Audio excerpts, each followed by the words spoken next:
Guys, I'm leaving now. This is the Statue of Liberty, and you see the Liberty has worked for Kosovo. It's a free country now, it's a free republic.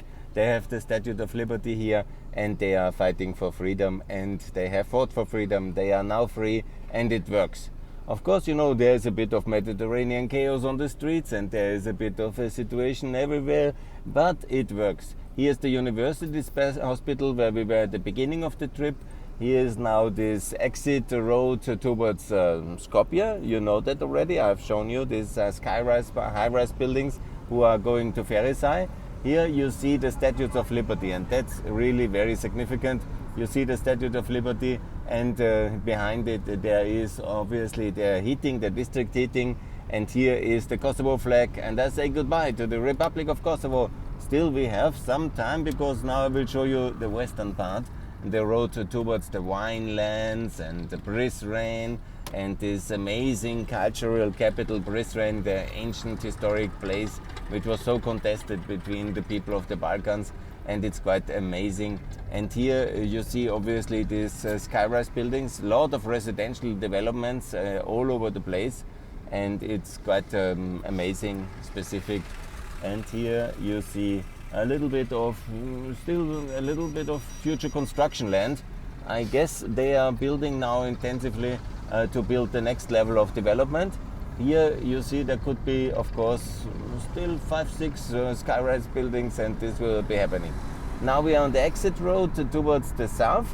This will lead to the highway, to the superhighway, which we don't take because we are now going to the west.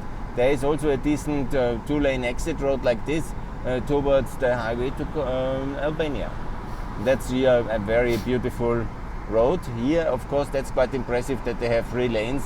I really love it. And see what kind of spectacle of new building you have on the east and on the west of the new highway. And here the plains towards Albania, and here more to build. Amazing.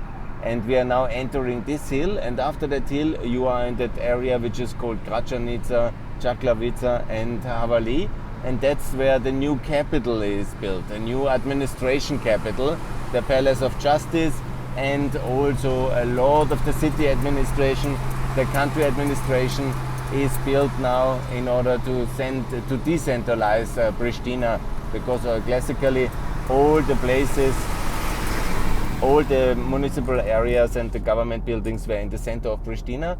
Now it's gonna be decentralized. That's one of the biggest shopping malls. And here the beautiful Brezovica mountain with this amazing skyline, which you see with Brezovica, the mountains to Macedonia, and of course the mountains towards Albania, the western mountains, let's call them Alps, the Shah mountains, the Alps, and here you see the road to Hotel Glory, here a new mosque for Ramadan, and here you see the last moments before we go to the new highway, and then I can show you the city from this direction in the very beautiful landscape, because we will see the road. Basically I will look backwards and of course call again for the recognition of Kosovo by Serbia, for the peace treaty, and for the whole peace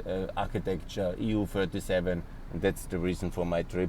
I want to make sure that we really have a very successful 2022. After the war is won, hopefully soon there should be also then the decision about EU enlargement, NATO enlargement, and out of the crisis of 2022 a much better Europe can re-emerge, a Europe of 37 member states. This is one of these new that's not a hotel I always say, but that's a clinic, Spezialchirurgie. That's a aesthetical clinic, and I think that's simply a residential building, a very nice one actually. And you see we are here again in the traffic jam. That's one new university, a private university, Alma Mater Europeana. That's for Pax Europiana obviously a very important one, but I don't know that one. I think it's a medical university. And here you see still an empty building plot, and here a residential place. Here then Shell, obviously one of the foreign investors. They have the distribution network here in Kosovo. That's always a good sign if there is an international petrol chain. Of course it's quite expensive, 160 diesel, and 150. Yeah, it's very hard for the people with 300 euros of salary, and in the month, not in the day. Here you see the Kosovo Sea power plant, and the big energy issues of the country is still unresolved. Obviously, all this plain is a coal field, and it's a pity not to use it. It's really very regrettable that we have not found any way to use the coal technological wise in a decent way. Here's Pristina and Fush Kosovo in Kosovo Polje, and that's basically Kosovo Polje, and here's the railway station. Here you see the central railway station, and here you see the whole of the city. Now we are leaving towards the southwest, and then the road is separated between the southern track towards Macedonia and the western track towards Pea. That's the regional capital, Pea. And before Pea, then we move to the west and we go to the beautiful area of Albania, Prizren on the way. So, more to come from Paxa Rupiana, or maybe I show you also that one because it's really very beautiful and I like it a lot. And we are in the middle of the highway. That's always almost normal, and of course it's great view, and we are upwards and onwards towards the beautiful Albania, from Kosovo to Albania. That's the last leg of the tour before I return to Austria, and I want to thank all my friends in Kosovo. Time for me when I crashed into the city, made my tweets and tried to make good things, and I'm very happy here that I met many of my friends again. And here the last few from Pristina. Thanks a lot, all the best, bye.